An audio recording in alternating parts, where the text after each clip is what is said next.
चलो बच्चों, आइए प्रश्न को देखते हैं। बिंदु 1,1 से गुजरने वाले उस वक्र का समीकरण ज्ञात कीजिए जिसके किसी बिंदु P x y से खींची गई स्पर्श रेखा निर्देशांक अक्षों से A और B पर इस प्रकार मिलती है कि AB का जो मध्य बिंदु है वो P बन जाता है, मतलब ये XY बन जाता है।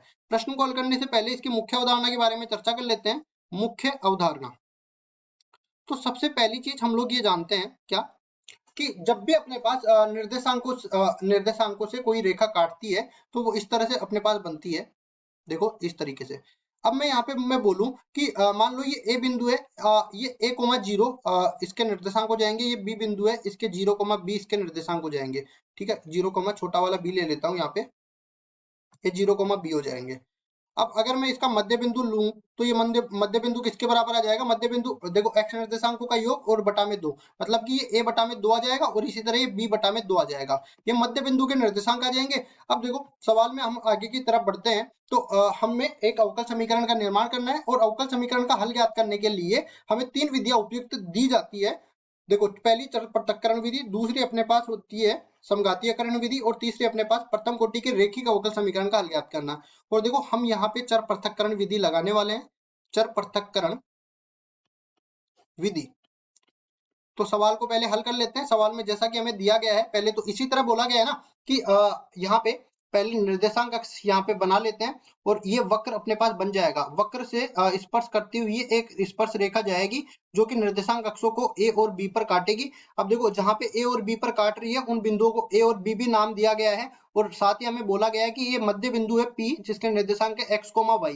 अब देखो हमें ये पता है कि a बटा 2 का मान x है, तो a का मान कितना हो जाएगा 2x के बराबर, मतलब a के निर्देशांक हो जाएंगे 2x, 0 के बराबर और b के निर्देशांक यहाँ पे देखो b बटा 2 का मान y है तो b का मान 2y के बराबर, तो 0,2y इसके निर्देशांक हो जाएंगे। अब हमें ये बोला गया है कि देखो खींची गई स्पर्श रेखा जो है निर्देशांक अक्षों से a और b पर काटती है तो a b का मध्य बिंदु p है। और हमें ये बोला जाता है कि गुजरने वाले उस वक्र का समीकरण ज्ञात कीजिए जिसके किसी बिंदु p x y से खींची गई स्पर्श रेखा।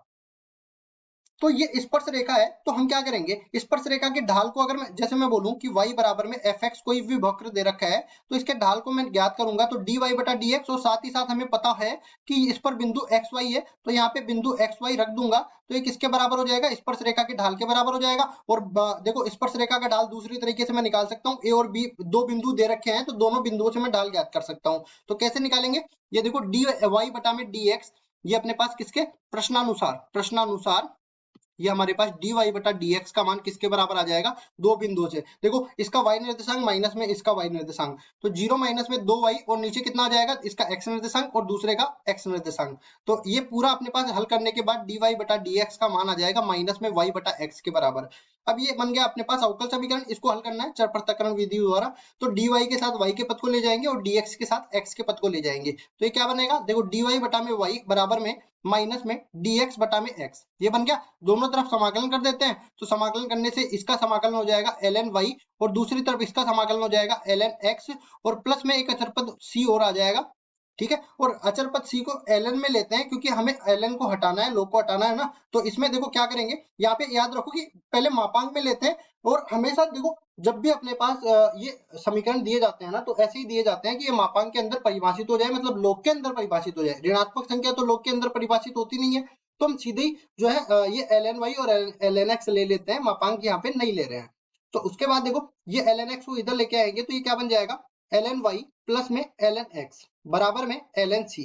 तो देखो log के गुणधर्म से क्या होता है कि जब भी अपने पास log a plus log b बन जाता है ना तो ये पूरा अपने पास देखो log तो बाहर रहेगा और ये जोड़ में है तो ये गुणा में आ जाएगी अंदर वाली संख्या है। तो पूरा अंदर वाला क्या बन जाएगा ln xy बराबर में ln c के बराबर। अब दोनों लोग आपस में बराबर है तो इनके अंदर वाली राशियों की तुलना करने पर ये भी बराबर होगी xy बराबर में c। अब हमें ये भी बोला गया है कि एक बिंदु 1,1 इस वक्र पर स्थित है, मतलब कि यहाँ पे 1,1 इस वक्र को संतुष्ट करेगा तो यहाँ के क्या बन जाएगा 1 गुणा 1 बराबर में c, मतलब c का मान 1 के बराबर निकल के आएगा। कुल मिला के वक्र का समीकरण xy बराबर में 1 के बराबर हो जाएगा और ये वक्र का समीकरण ही केवल हमें निकालना था तो यही अपना उत्तर हो जाएगा।